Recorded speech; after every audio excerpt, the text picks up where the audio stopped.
dos temas relacionados con la reforma política del Distrito Federal. Finalmente se ha realizado el acto jurídico que le da vigencia, se promulgó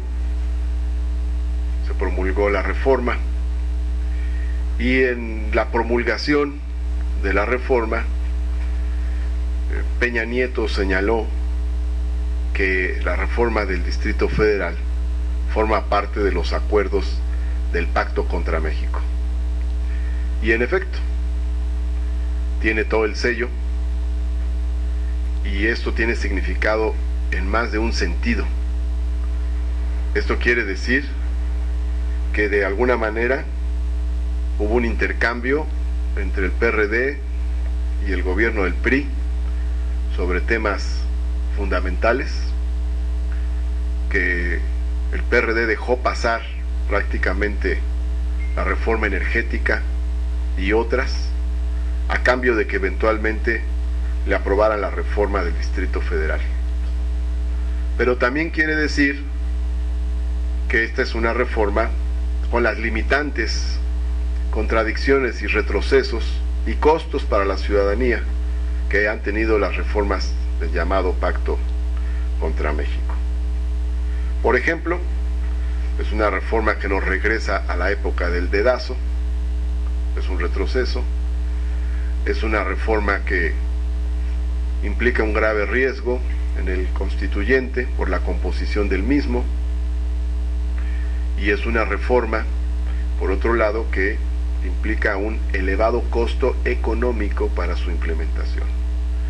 En lo inmediato se gastarán cientos de millones de pesos para las campañas electorales tendientes al constituyente. También se gastarán cientos de millones de pesos en las adecuaciones de los cambios de denominaciones, y por otro lado se gastarán 5,000 millones de pesos para implementar los llamados concejales en las ahora denominadas alcaldías, sin que esto signifique que se conviertan en ayuntamientos. Nos parece entonces que estas declaraciones de Peña Nieto nos deben hacer conciencia, pues, de que prácticamente hay dos polos, vamos a llamarlos así. Un polo es el Pacto contra México, donde están el PRI y el PAN, pero también el PRD, y por otro lado está el polo progresista avanzado de izquierda, que es el que encabeza Morena junto a la ciudadanía. Es muy importante tener claridad al respecto. Ya oigo declaraciones de algunos dirigentes del PRD que dicen que hay que formar el polo progresista, pero pues ellos se salieron del polo progresista y se fueron al polo reaccionario, al polo conservador, y las decisiones que han tomado en los últimos años así lo demuestran. No vemos que el PRD vaya a formar parte del polo progresista, lo vemos haciendo bloque con el PRD, con el PAN y con el PRI. Por ejemplo, en el Pacto por México, si bien el PRI y el PAN aprobaron la reforma laboral, el PRI, el PAN y el PRD aprobaron la otra reforma laboral, la reforma educativa. Ahí estuvo el voto del PRD. Por ejemplo, también, si bien el PRI y el PAN votaron la reforma energética, el PRI y el PRD votaron la reforma fiscal, y luego votaron la reforma supuestamente para hacer un seguro del desempleo, que en realidad saqueó los fondos de vivienda de los trabajadores del Infonavit para entregárselo a las Afores. Eso lo votaron también el PRI y el PRD. Ahora también habrá que evaluar que los gasolinazos fueron aprobados por igual por PRI, PAN y PRD a lo largo de años.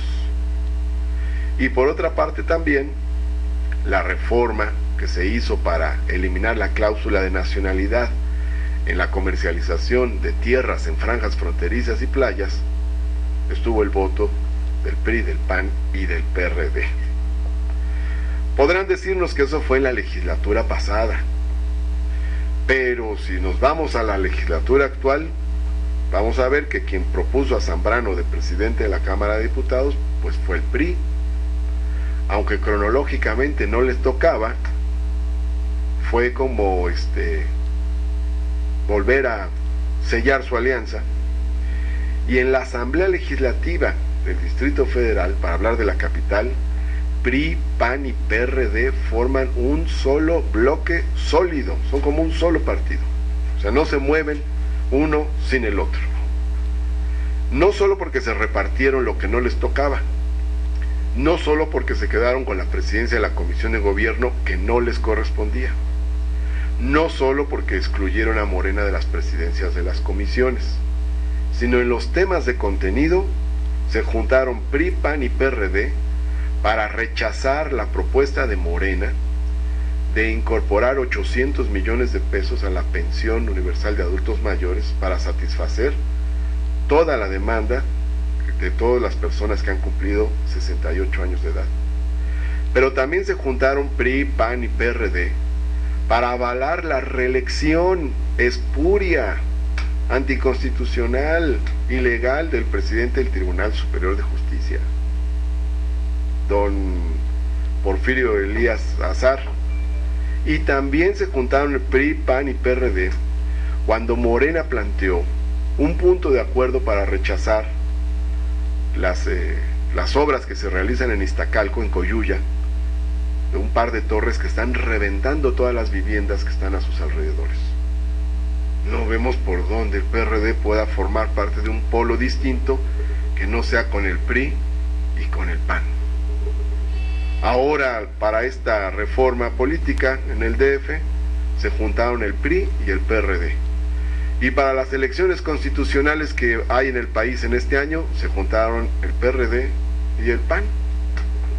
No, definitivamente no vemos al PRD formando parte del bloque progresista rumbo a la Asamblea Constituyente.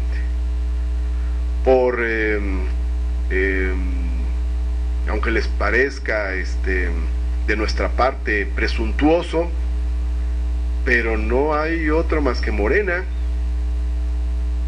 No exagero al decir que rumbo a la Asamblea Constituyente no hay más polo progresista que Morena. Nada más. Morena es lo único que tenemos, es lo único que nos queda para dar la batalla. Por eso hemos insistido en señalar que si PRI, PAN y PRD se repartieron 40 diputados por dedazo, invitamos a la ciudadanía a ir por los otros 60. Eso es lo que estamos haciendo. Ahora bien, por otro lado, en relación con el tema del financiamiento que se pretende hacer para las campañas del constituyente, pues le hemos dicho al INE que no se sangre más la economía de la gente. Con los recursos que ya tienen los partidos de sus prerrogativas, con eso perfectamente pueden hacer una campaña, que además es una campaña corta de menos de mes y medio. No debe haber recursos adicionales. Es otra sangría para el pueblo de México y además es una trampa del PRI para tener una gran cantidad de recursos. No, ya con los que se tienen, cada fuerza política. Que no nos salga, ahora nos sale el INE con que no hay precedente. Como no hay precedente en este tipo de elección, entonces pues le van a dar 10 millones de pesos a cada partido. Pues claro que hay precedente electoral donde cada partido participó. Es otra trampa del INE. Y nosotros estamos planteándole al INE que no empiece mal, que no empiece haciendo trampas. No es necesario un financiamiento adicional para los partidos, para la campaña rumbo al constituyente. Porque si a esas vamos, pues a ver, señores del INE, ¿por qué no le dan los mismos recursos a todos los partidos ahora que van a competir en todas las elecciones nacionales, locales, en las federales del 2018? No empiecen mal, señores del INE, no empiecen haciendo trampa. Y sobre todo, pues que no sigan desangrando al erario, no es necesario. Bueno, pues estas son las dos cuestiones que queríamos comentar con ustedes el día de hoy. Nosotros vamos a participar en el constituyente, es muy importante.